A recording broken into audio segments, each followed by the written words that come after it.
Well, guys, I'm no longer mining. In fact, I haven't mined since January of this year. That's 8 months with no rigs running. Today, I wanted to share why I stopped, what I've been up to, and where I think mining is going for me personally. The main reason I stopped mining is simple. I lost the free power I had. When I had to move out of the Phoenix building, the mine went with it. I did have another site lined up, but it wasn't ready. And here we are 8 months later and it's still not ready. Honestly, even if it was, the profits just aren't worth it anymore. So instead of forcing it, I've just been patient, and that's always been my mindset. The right opportunity will eventually show up, and when it does, I'll be ready. But this new site just wasn't the right fit, and I can make more money focusing on other things right now. And honestly, the timing worked out perfectly. In November and December, profits were still okay, but by January, they were brutal. Some of the worst margins I've ever seen, and I have free power, and they really haven't improved since. So in a way, being forced to shut down ended up saving me from bleeding more money. It wasn't a shock. I always knew the Phoenix building wasn't going to last. I'll be honest, I wish I had focused more on stacking crypto and building other income streams instead of pouring so much into infrastructure. Mining started out as a fun hobby, but it turned into a full-time job that didn't pay that well. I spent a lot of time traveling back and forth to the building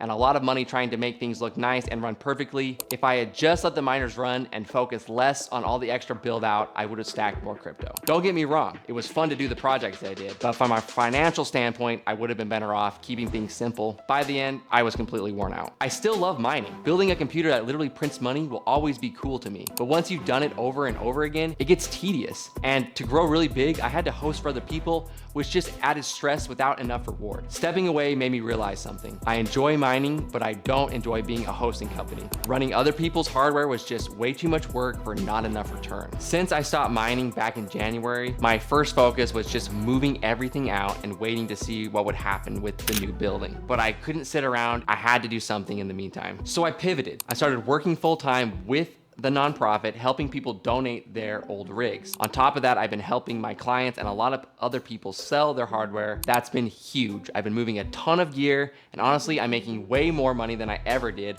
mining. If you guys haven't seen the donation video I did, the link for it is in the description. It's also should be popping up on the screen here. Sales have always been my strength. I've been selling on eBay for over 15 years, and it feels good to get back to what I'm best at. Now I'm helping people offload their gear, process donations, and wrap up their own mining journeys. What started as a rough ending for me has turned into something that's helping a lot of others. I'm not done with mining, not by a long shot. I've just been patient, waiting for the right opportunity. Mining has always been high risk, and I don't want to jump into something unless I know I can keep the risk as low as possible. What I'd really love is a small, private setup, just a few miners in my own building, running on a couple hundred amps, nothing huge, no hosting, just something I can enjoy and control myself. I've also been thinking about starting my own marketplace for miners, kind of like eBay or Amazon, but dedicated to crypto hardware. A place where anyone can buy and sell gear, whether you're just offloading a single rig or running a bigger operation. I've sold off most of my personal GPU mining rigs, and I only have a few left now, but I do still have orders in with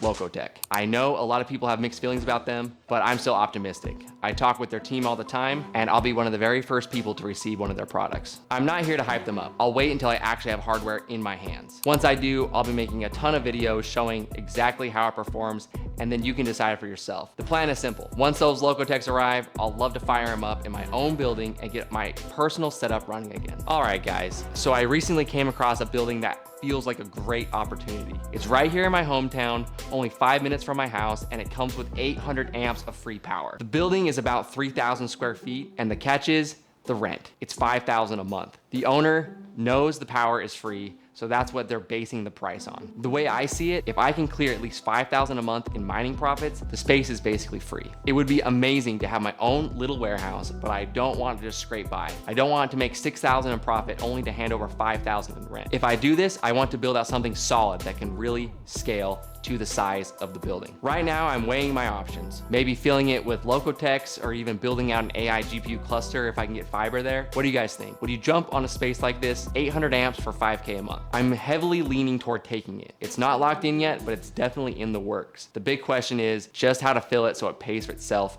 right from the start. So that's where I'm at right now. I've stepped back from mining, focused on selling equipment and helping with donations, and I'm just being patient until the right opportunity comes along. Mining isn't over for me. I just needed to step back and reset for a bit. If you guys enjoyed this update, make sure to hit that like and subscribe if you haven't already, and drop a comment below. I really want to hear your thoughts. Should I take that building? And if you had 800 amps of free power, what would you run in there?